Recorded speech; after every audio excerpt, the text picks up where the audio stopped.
values and all bona fide spiritualized individuals are held within the unfailing grasp of the spiritual gravity of the eternal Sun.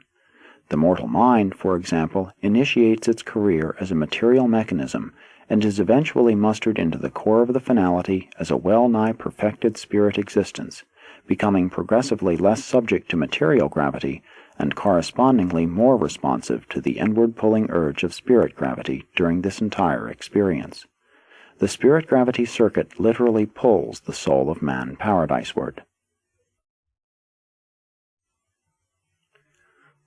The spirit gravity circuit is the basic channel for transmitting the genuine prayers of the believing human heart from the level of human consciousness to the actual consciousness of deity. That which represents true spiritual value in your petitions will be seized by the universal circuit of spirit gravity and will pass immediately and simultaneously to all divine personalities concerned. Each will occupy himself with that which belongs to his personal province. Therefore, in your practical religious experience, it is immaterial whether in addressing your supplications you visualize the Creator Sun of your local universe or the Eternal Sun at the center of all things. The discriminative operation of the spirit gravity circuit might possibly be compared to the functions of the neural circuits in the material human body. Sensations travel inward over the neural paths. Some are detained and responded to by the lower automatic spinal centers. Others pass on to the less automatic but habit-trained centers of the lower brain, while the most important and vital incoming messages flash by these subordinate centers and are immediately registered in the highest levels of human consciousness. But how much more perfect is the superb technique of the spiritual world? If anything originates in your consciousness that is fraught with supreme spiritual value, when once you give it expression, no power in the universe can prevent its flashing directly to the absolute spirit personality of all creation. Conversely, if your supplications are purely material and wholly self-centered, there exists no plan whereby such unworthy prayers can find lodgment in the spirit circuit of the Eternal Sun. The content of any petition which is not spirit-indicted can find no place in the universal spiritual circuit. Such purely selfish and material requests fall dead. They do not ascend in the circuits of true spirit values. Such words are as sounding brass and a tinkling cymbal. It is the motivating thought, the spiritual content, that validates the mortal supplication. Words are valueless. 2. The administration of the Eternal Sun.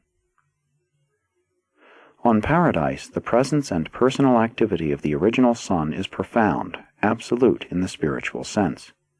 As we pass outward from Paradise through Havona and into the realms of the 7 superuniverses, we detect less and less of the personal activity of the Eternal Sun.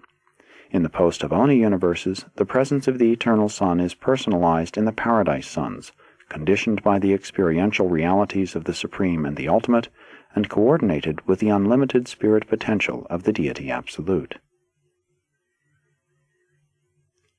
In the central universe, the personal activity of the original Sun is discernible in the exquisite spiritual harmony of the eternal creation. Havona is so marvelously perfect that the spiritual status and the energy states of this pattern universe are in perfect and perpetual balance. In the super-universes, the Sun is not personally present or resident. In these creations, he maintains only a superpersonal representation. These spirit manifestations of the Sun are not personal. They are not in the personality circuit of the Universal Father.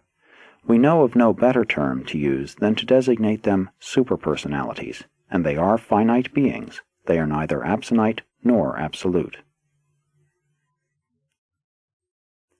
The administration of the Eternal Sun in the super-universes, being exclusively spiritual and superpersonal, is not discernible by creature personalities. Nonetheless, the all-pervading spiritual urge of the Sun's personal influence is encountered in every phase of the activities of all sectors of the domains of the Ancients of Days. In the local universes, however, we observe the Eternal Sun personally present in the persons of the Paradise Suns. Here the Infinite Sun spiritually and creatively functions in the persons of the majestic core of the coordinate Creator Suns. 4. The Divine Perfection Plans.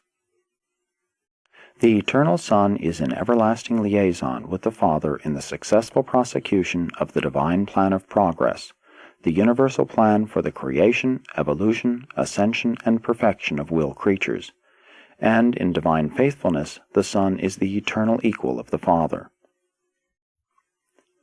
The Father and His Son are as one in the formulation and prosecution of this gigantic attainment plan for advancing the material beings of time to the perfection of eternity. This project for the spiritual elevation of the ascendant souls of space is a joint creation of the Father and the Son, and they are, with the cooperation of the Infinite Spirit, engaged in associative execution of their divine purpose. This divine plan of perfection attainment embraces three unique, though marvelously correlated, enterprises of universal adventure. 1. The plan of progressive attainment. This is the Universal Father's plan of evolutionary ascension, a program unreservedly accepted by the Eternal Son when He concurred in the Father's proposal, "Let us make mortal creatures in our own image." This provision for upstepping the creatures of time involves the Father's bestowal of the thought adjusters and the endowing of material creatures with the prerogatives of personality. 2. The bestowal plan. The next universal plan is the great Father revelation enterprise of the Eternal Son and His coordinate sons.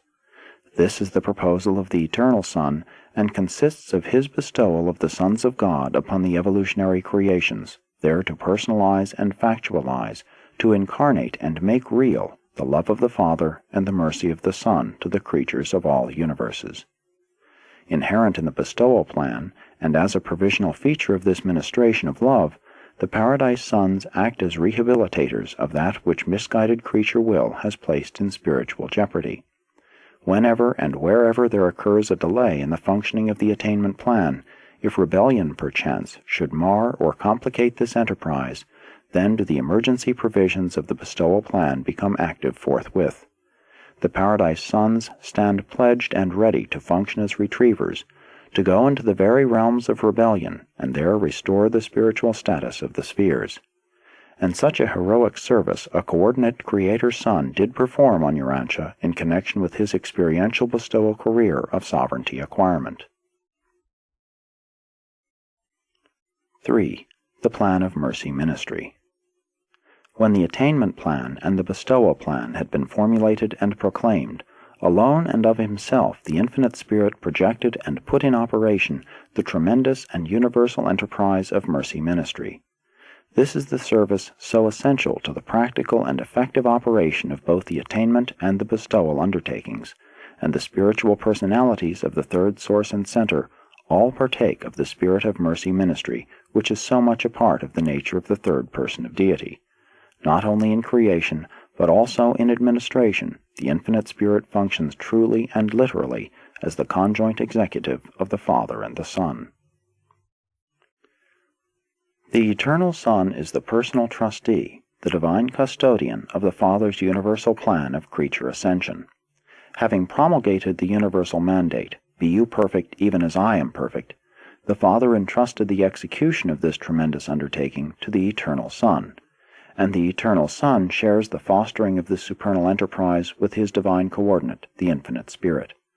Thus do the deities effectively cooperate in the work of creation, control, evolution, revelation, and ministration, and if required, in restoration and rehabilitation. 5. The spirit of bestowal. The Eternal Son, without reservation, joined with the Universal Father in broadcasting that tremendous injunction to all creation, "Be you perfect, even as your Father in Havona is perfect." And ever since, that invitation command has motivated all the survival plans and the bestowal projects of the Eternal Son and His vast family of coordinate and associated sons. And in these very bestowals, the sons of God have become to all evolutionary creatures the way, the truth, and the life. The Eternal Son cannot contact directly with human beings, as does the Father through the gift of the pre-personal thought adjusters, but the Eternal Son does draw near to create